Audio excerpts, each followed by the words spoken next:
जय हिंद दोस्तों, स्वागत है आपका आपके अपने परिवार रैंकर्स गुरुकुल यूट्यूब चैनल पे। जी हाँ, तो अभी हाल फिलहाल न्यूज आई है, सीपीओ का आंसर की आ चुका है और आप जो है सीपीओ के आंसर की को डाउनलोड करके देख सकते हैं कि आपके कितने नंबर बन रहे हैं। अब सबसे पहली बात यहाँ पर आती है कि उन लोगों की दिल की धड़कनें बहुत ज्यादा तेज हो गई होंगी जिनका सीजीएल का पेपर है। बहुत ज्यादा यूट्यूब पर कमेंट आ रहा था कि सर सीजीएल के लिए लास्ट 15 डेज की स्ट्रेटजी बताइए कि सर सीजीएल में लास्ट 15 डेज की तैयारी हम कैसे करें। तो मेरे भाई, अभी सीपीओ के आंसर की आने के बाद आप अपने आप को देख पा रहे होंगे कि आप अभी कितने पानी में हैं और अभी आपको कितना ऊपर जाना है। अभी हम बहुत सारी चीजों को तो नहीं कर सकते, लेकिन इस वीडियो में हम लास्ट के कुछ ऐसे टिप्स जानने वाले हैं जो आप 15 दिनों में फॉलो करके अपने मार्क्स को काफी ज्यादा बढ़ा सकते हैं।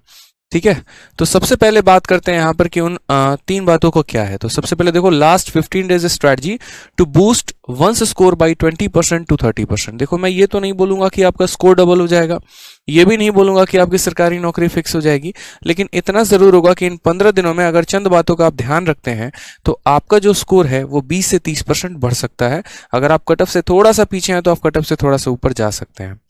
क्या क्या वो बातें हैं, ठीक है, वो जानते हैं। तो वीडियो को लास्ट तक देखिएगा, लाइक करिएगा और चैनल को सब्सक्राइब जरूर करिएगा। तो सबसे पहली बात यहां पर यह है कि देखो, इन 15 दिनों में आपको क्या करना है। तो सबसे पहला पॉइंट है रिवीजन। मेरे भाई, इस बात को ध्यान रखो कि जो व्यक्ति जितना ज्यादा किसी भी चीज को रिवाइज करता है ना, तो उसको उतनी ज्यादा ही वो चीजें याद होती चली जाती हैं। इसलिए मैं हमेशा कहता हूं कि मैंने अपने लाइफ में हमेशा ब्रूसली की टेक्निक फॉलो की है कि जरूरी नहीं सफलता प्राप्त करने के लिए या फिर आपको बहुत बड़ा योद्धा होने के लिए 10,000 मूव आते हो। ठीक है, जिस पर्सन ने एक ही मूव को 10,000 बार प्रैक्टिस किया हो वो सबसे बड़ा योद्धा है। तो इसी तरीके से अगर हम यहाँ बात करते हैं तो अभी के समय में आपके पास टोटल काफी ऐसे पॉइंट्स होंगे, जैसे मान लीजिए कि करंट अफेयर हो गया, वोकैबुलरी हो गया, मैथ्स हो गया, इंग्लिश हो गया, आपके जीएस हो गए। अब इन सभी विषय में आपके काफी सारे बुलेट पॉइंट्स भी होंगे, काफी सारे टॉपिक्स भी होंगे जो आपने पढ़ रखा होगा। इनमें से बहुत ऐसे सब्जेक्ट होंगे जिनकी आपने कोचिंग भी ली है, आपने नोट्स भी बनाए हुए हैं। तो अभी के समय में आपको 15 दिन में लास्ट के 15 डेज में कुछ भी नया नहीं पढ़ना है। ठीक है, आपको सिर्फ और सिर्फ मेरे भाई रिवाइज करना है बहुत ही बेहतर तरीके से उन नोट्स को जो आपने पढ़ा है। चाहे आपने कहीं से पेड बैच लेकर पढ़ा है या फिर आपने कहीं से किसी की यूट्यूब क्लासेस से कवर अप किया है या आपने कहीं पर ऑफलाइन कोचिंग ली है, फर्क नहीं पड़ता। फर्क इतना पड़ता है कि आप अपने ही नोट्स को मल्टीपल टाइम्स रिवाइज करिए। इतना जान लीजिए कि सवाल आपके अपने नोट्स से ही आने वाले हैं, चाहे आपका कोई भी सब्जेक्ट क्यों ना हो। ठीक है, दूसरी सबसे बड़ी बात यहां पर बात करते हैं कि और रिवीजन के लिए शॉर्ट टाइम पर क्या कर सकते हैं। तो रिवीजन के लिए शॉर्ट टाइम पर अगर मान लीजिए प्रैक्टिस आपको करना है तो यूट्यूब पर हम आपको 50 दिन 50 मैराथन करा रहे हैं। और ना सिर्फ मैथ में 50 दिन 50 मैराथन हो रहा है, बल्कि सारे सब्जेक्ट में हो रहा है। तो आप back to back rankers Gurukul YouTube channel पर ये 50 दिन 50 मैराथन सभी सब्जेक्ट का देखकर जरूर जाएं। इससे भी आपको काफी ज्यादा फायदा होगा। वो कुछ मोस्ट एक्सपेक्टेड क्वेश्चन हो गए, वो कुछ शॉर्ट अप्रोचेज हो गए, वो सभी आप सीख पाएंगे। अब बात करते हैं दूसरे पॉइंट की। तो दूसरा पॉइंट है मेरे भाई आपका मॉक टेस्ट। ठीक है, आपको भी ये बात अच्छे से पता है कि आपको इस समय अभ्यास की सबसे ज्यादा आवश्यकता है। बच्चा कहता है कि सर सवाल भूल जाते हैं, वीडियो देखते हैं तो समझ में तो आ जाता है, पेपर में हाथ कांपना शुरू हो जाता है, हमारे अटेम्प्ट कम रह जाते हैं, हमारे लिए ऐसा लगता है कि सर मतलब हमें और ज्यादा समय मिल जाए तो शायद हम सवालों को कर पाए। मेरे भाई ठीक है, ये सारी प्रॉब्लम है आपके साथ और ये बात मुझे पता है, लेकिन उन सब का सॉल्यूशन एक ही है और वो है मॉक टेस्ट। ठीक है, आप जितना ज्यादा सवालों को लगाएंगे, आप जितना ज्यादा प्रैक्टिस करेंगे, आप उतना ज्यादा मेरे भाई धारदार बनते चले जाएंगे। यूं समझ लीजिए कि आपके एक तरीके से कि हम 2 चाकू खरीद के लेके आते हैं, एक हम आपके घर में रख देते हैं और दूसरा हम जो है मान लीजिए ताज होटल में रख देते हैं। दोनों चाकू का उपयोग हो रहा है, कोई भी ऐसा नहीं है कि हाँ कहीं पे रख दिया गया है। लेकिन घर वाली चाकू को सिर्फ 3 बार यूज किया जाता है और जो होटल वाली चाकू है उसको सुबह शाम दिन रात सारा टाइम यूज किया जाता है। 10 दिन के बाद अगर आप देखेंगे ना तो जो घर वाली चाकू है वो सिर्फ उंगली काट सकती है, लेकिन होटल वाली चाकू गला काटने के बराबर हो जाएगी। क्यों? क्योंकि जिस चीज का अभ्यास जितना ज्यादा है, जिसको ज्यादा यूज में लेकर आते हैं ना, उसके अंदर शार्पनेस उतनी ज्यादा बढ़ती है। ठीक है, तो मैंने अपने लाइफ में जो सीखा है वो सबसे बड़ा कि जब आपका सिलेबस कंप्लीट हो जाता है, जब आपका कोचिंग कंप्लीट हो जाता है, तो उसके बाद सबसे ज्यादा जो मेंटर होता है ना, वो ये आपका मॉक टेस्ट होता है। ठीक है, आप मॉक टेस्ट किसी भी कंपनी का ले सकते हैं, सभी बहुत बढ़िया करा रहे हैं, लेकिन मॉक टेस्ट में आप प्रीवियस ईयर के मॉक को देंगे तो सबसे ज्यादा फायदा होगा। अब रिसेंट 2022 में बहुत पेपर्स हुए हैं, चाहे सीजीएल 2021 देख लीजिए, सीएचएसएल का पेपर देख लीजिए, एमटीएस का पेपर देख लीजिए, डीपी हेड कांस्टेबल का भी पेपर आ गया और सीपीओ का भी पेपर आ गया। ठीक है। इसके अलावा मेंस के भी पेपर्स हो गए। तो सिर्फ और सिर्फ 2022 में जितने भी पेपर्स आपके हुए हैं आप उनके मॉक टेस्ट जरूर लगा कर जाइए, और एक full length mock test minimum तो रखा करिए मेरे भाई। अपने तैयारी के दौरान जब लास्ट टाइम पर हमारा आया था तो कम से कम हम 7-8 मॉक टेस्ट एक एक दिन में दिया करते थे, ठीक है, क्योंकि कुछ पढ़ना होता नहीं था, सभी चीजें ऑलमोस्ट रिवाइज ही हो जाती थी।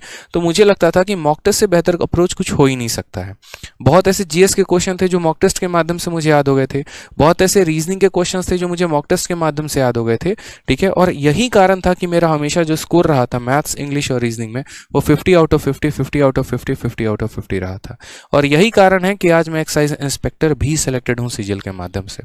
तो इस बात का ध्यान रखिए। तीसरा जो है वो सबसे महत्वपूर्ण है, वो है ट्रेंड एनालिसिस।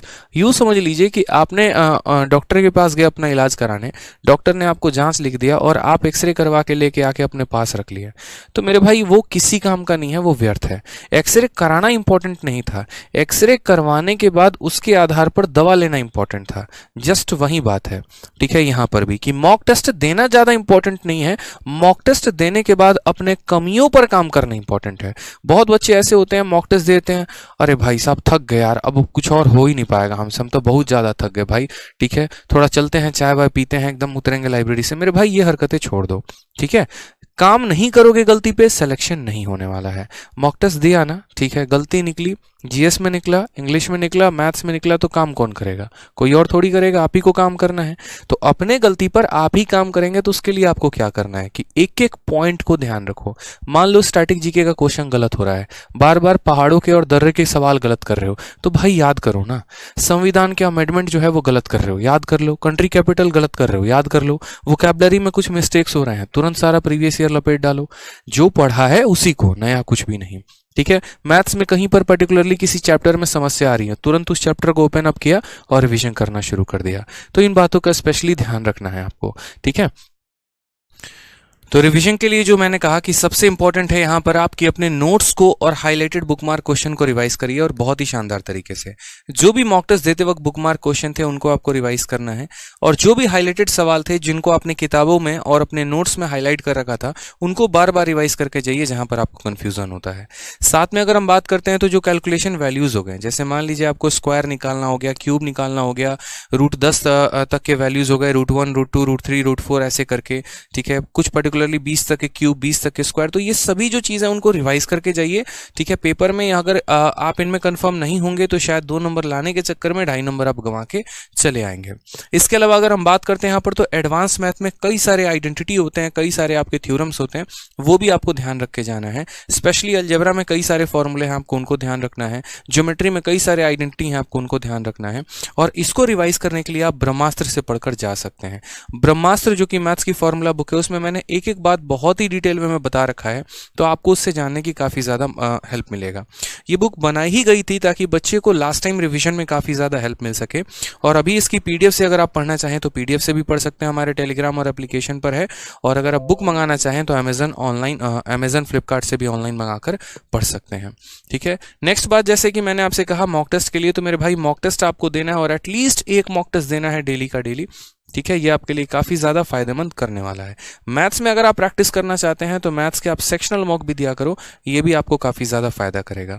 और जो थर्ड पॉइंट हमने लिखा है वो बहुत महत्वपूर्ण लिखा है। देखिए, जैसे कि आपका एडमिट कार्ड आपको मिल जाता है और आपको पता चल जाता है कि आपका पेपर किस समय से किस समय में होने वाला है, तो कोशिश करिएगा कि उस समय में आप पक्का मॉक टेस्ट दीजिए, ये आपको बहुत ज्यादा फायदा करेगा। मान लीजिए कि पेपर 11 बजे से और आप मॉक टेस्ट लगाते हैं रात के 8 बजे, कोई फायदा नहीं होने वाला है। अपने शेड्यूल टाइम पर अगर आप मॉक लगाएंगे ना, तो वो जाकर पेपर में आपका मेंटलिटी थोड़ा सा डेवलप होगा उसी के आधार पर, और उसके आधार पर थोड़ा सा आपको एज मिलेगा पेपर देने में और फायदा होगा। साथ में मॉक का अपना ऑर्डर मत बदलिएगा। जिस ऑर्डर में अभी आप मॉक दे रहे हैं, जैसे मान लीजिए कि पहले आप इंग्लिश को, फिर जीएस को, फिर मैथ को, फिर रीजनिंग को अटेम्प्ट करते हैं, तो आप उसी आधार पर मॉक टेस्ट को अटेम्प्ट करिएगा, अपने ऑर्डर ऑफ अटेम्प्ट को वहां पर नहीं बदलना है, ठीक है। चलिए, और नेक्स्ट जो बात हमने आपके लिए एनालिसिस के लिए की थी, तो वो एनालिसिस के लिए जो है अभी सबसे पहले कि अब तो सर प्रीवियस ईयर इतना ज्यादा है, कौन सा वाला पेपर हमारे लिए सबसे इंपॉर्टेंट रहेगा। हम लोग 50 दिन 50 मैराथन भी देख रहे हैं, हमने अपने नोट्स को भी रिवाइज कर लिया, कुछ अगर हमें नया करना है तो क्या करके जाएं। तो अभी मेरे भाई रिसेंट में सबसे तगड़ा पूछा गया था आपको, यहाँ पर गौर से देख लीजिए, ठीक है। ये जो सवाल आपका है, डीपी हेड कांस्टेबल का जो पेपर हुआ है बहुत ही प्यारा, बहुत ही लवली पेपर हुआ है। ठीक है, 24 सेट इसके अंदर मेरे भाई आए हैं और ये 24 के 24 सेट गदर हैं। चाहे आप मैथ्स की बात कर लो, इंग्लिश की बात कर लो या अदर सब्जेक्ट की भी बात कर लो, तो इसीलिए डीपी हेड कांस्टेबल के जितने भी पेपर हो गए वो सारे के सारे आप लगा कर जाना। सीपीओ का भी आंसर की आ चुका है, तो सीपीओ के भी पूरे 9 सेट के सभी सवालों को सॉल्व करके जाना। किसी भी सिचुएशन में इनको तो खत्म करना ही करना है आपको। अब वो आप अपना टारगेट बना लो, आप अपना रूटीन बना लो और उसके आधार पर आप इन्हें खत्म करो। इनकी पीडीएफ हम टेलीग्राम पर रैंकस गुरुकुल और मैथ्स बाई आदित्य रंजन दोनों टेलीग्राम पर इसकी पीडीएफ हम डलवा दिए हैं, तो आप वहां से भी डाउनलोड करके मेरे भाई पढ़ सकते हैं। ठीक है, तो इन छोटी छोटी बातों का ध्यान रखें। अगर इन बातों का आप ध्यान रख रहे हैं तो मेरे भाई जरूर सफलता मिलेगी आपको। और इसके अलावा किसी भी प्रकार का आपका डाउट है तो कमेंट बॉक्स में जरूर बताइए। इतना बस मेरे भाई बोलूंगा कि देखो, नई चीजों के पीछे मत भागना। जहां से पढ़े हो, जिससे भी पढ़े हो, कोई मैटर नहीं करता है। बस अपने टीचर पर विश्वास रखना और अपने नोट्स पर विश्वास रखना और उनको बार बार रिवाइज करके जाना। मॉक से अपने गलतियों को सुधारना, यह सबसे बड़ी आपकी अच्छी क्वालिटी होने वाली है। ठीक है, तो इस बात का ध्यान रखिए। बाकी किसी भी तरह की और भी कोई परेशानी है कमेंट में बताइए, आपका भाई आपके लिए खड़ा है। ठीक है, जय हिंद, धन्यवाद। और वीडियो को लाइक और चैनल को सब्सक्राइब जरूर करिएगा।